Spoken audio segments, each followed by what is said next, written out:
जरा सोचिए, एक ऐसी जगह जहां दिन का उजाला भी अंधेरा लगता है, जहां इंसान सिर्फ जिंदा होता है लेकिन जीता नहीं, जहां हर सांस, हर पल मौत के इतने करीब होती है कि जिंदगी सिर्फ एक सजा लगती है।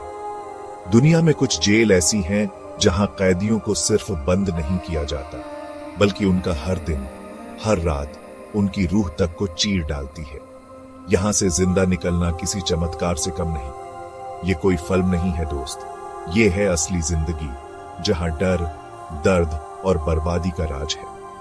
ये कहानी है दुनिया के उन 7 सबसे खतरनाक जेलों की, जहां का हर कोना एक भयानक कहानी कहता है, जहां इंसान अपने गुनाह से नहीं, सिस्टम के जुल्म से टूट जाता है। क्या आप तैयार हैं उस अंधेरे की दुनिया में घुसने के लिए जहां इंसाफ सिर्फ एक ख्वाब है? तो चलिए शुरुआत करते हैं जेल नंबर 7 से। ब्राजील का कारंदीरू पेनिटेंशियरी एक ऐसी जगह है जहां इंसानियत दम तोड़ गई। नाम सुनते ही रूह कांप जाती है, जैसे किसी ने दिल पर बर्फ रख दी हो। एक ऐसी जगह जहां कानून का साया भी नहीं पहुंचता था, बस अंधेरा और डर ही डर था। 1992 का वो कांड, जब पुलिस ने 111 कैदियों को मौत के घाट उतार दिया। उनकी चीखें, उनकी गुहार सब बेकार गई। हर गोली कंट्रोल के नाम पर चली, पर असल में वो कत्लेआम था। पर क्या वहीं खत्म हो गया सब? नहीं, ये तो बस शुरुआत थी। जिंदा रहने वालों के लिए तो ये नर्क की शुरुआत थी, जहां हर दिन मौत सामने नाचती थी, जहां जीना एक सजा बन गया था। आधे से ज्यादा कैदी एड्स या टीबी जैसी बीमारियों से जूझ रहे थे। बलात्कार, छुराभोंक, मारपीट सब आम बात थी। ये सब यहां रोज का खेल था। एक ऐसी जगह जहां इंसानियत की कोई कद्र नहीं थी। इंसानियत का जनाजा निकल चुका था कारंदीरू से, बस अंधेरा बाकी रह गया था। 2002 में इस जेल को बंद कर दिया गया, तोड़ दिया गया, पर उसके जख्म आज भी ताजा हैं। एक मॉल बनाने की कोशिश की गई इस जमीन पर कहां मानने वाला था वो भूतकाल, जो हर रात सपनों में लौट आता था। लोगों ने सपनों में लाशें देखना शुरू कर दी, जैसे वो अब भी वहां कैद है। कारंदीरू एक श्राप बन चुका था, एक ऐसा दाग जिसे मिटाना नामुमकिन था, एक ऐसी कहानी जो कभी पुरानी नहीं होती, एक ऐसा सबक जो ये बताता है कि जब इंसानियत अपनी हदें पार करती है तो क्या होता है और कैसे इंसान इंसानियत भूल जाता है। क्या आपने कभी सोचा है कि ऐसे माहौल में जीना कैसा होता होगा, जहां हर पल एक नई सजा है, जहां हर दिन एक जंग है और हर रात मौत का खौफ, जहां नींद भी एक सपना बन जाती है। कारंदीरू एक मिसाल है कि कैसे सिस्टम खुद एक जंगल बन सकता है, जहां सिर्फ मजबूत बचेगा और कमजोर मिट जाएगा। नॉर्थ कोरिया, एक ऐसा देश जहां हर चीज पर पर्दा पड़ा है, एक ऐसा देश जिसके राज उसकी सरहदों के बाहर नहीं जाते। हर कोना, हर रास्ता, हर इंसान पर नजर है। और उन्हीं राजों में से एक है कैंप 22। ये जगह किसी अंधेरे नगरी से कम नहीं, एक ऐसी जगह जिसका नाम ही खौफ पैदा करता है। यहां का हर कोना, हर दीवार सिर्फ दर्द और तकलीफ की कहानियां सुनाती है। यहां सिर्फ मुजरिमों को नहीं, बल्कि उनके परिवारों को भी सजा दी जाती है। बच्चे, बूढ़े, कोई नहीं बचता। हर उम्र के लोग यहां कैद हैं। केमिकल एक्सपेरिमेंट्स, गैस चैम्बर, भूखमरी, ये सब यहां आम बात है। इंसानियत की कोई कद्र नहीं, ये सब यहां आम बात है।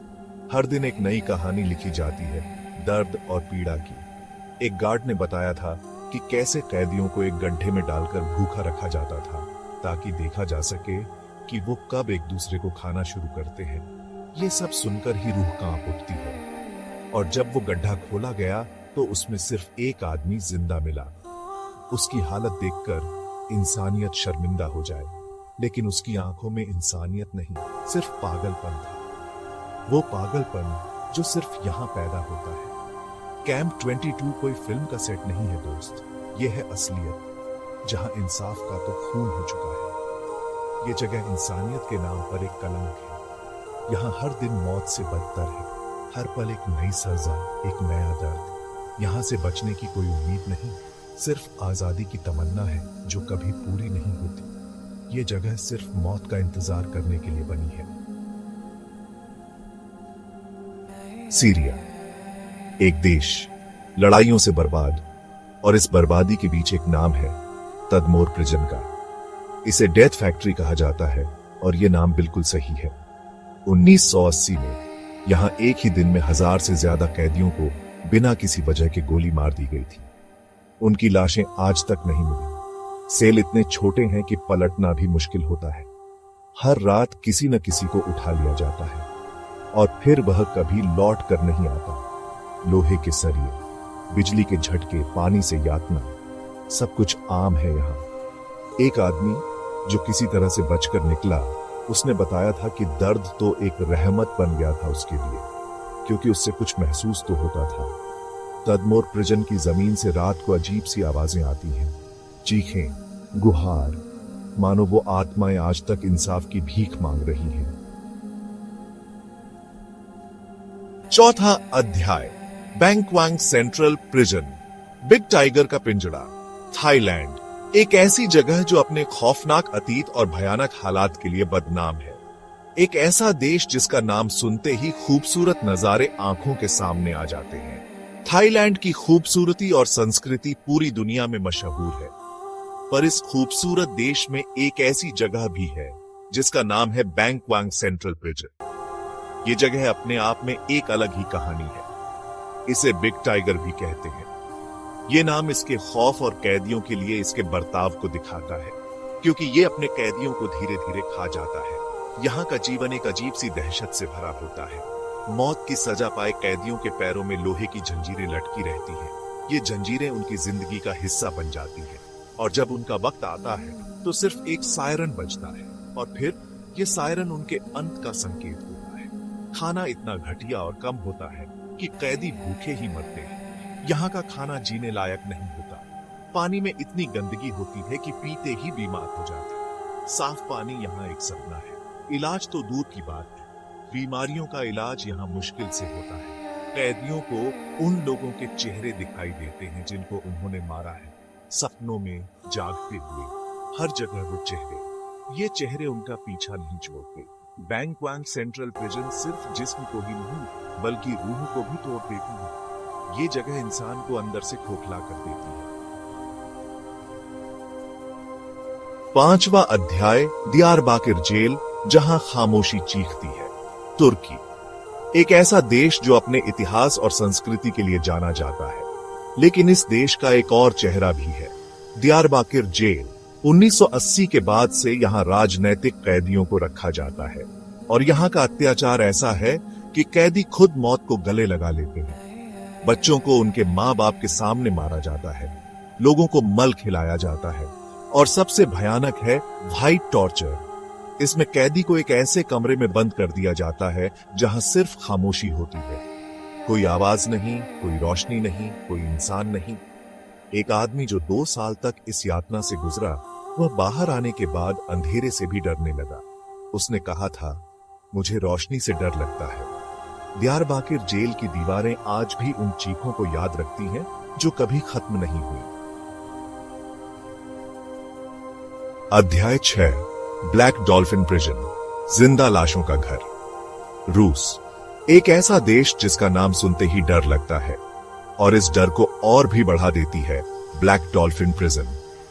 यहां पर सिर्फ सबसे खतरनाक अपराधियों को रखा जाता है, आतंकवादी, सीरियल किलर, नरभक्षी। कैदियों को हमेशा झुककर चलना पड़ता है, उनका सिर हमेशा नीचे होता है। 24 घंटे निगरानी रहती है। 90 सेकंड में खाना खत्म करना पड़ता है। सोने के लिए बिस्तर नहीं, सिर्फ धातु की शेल्फ।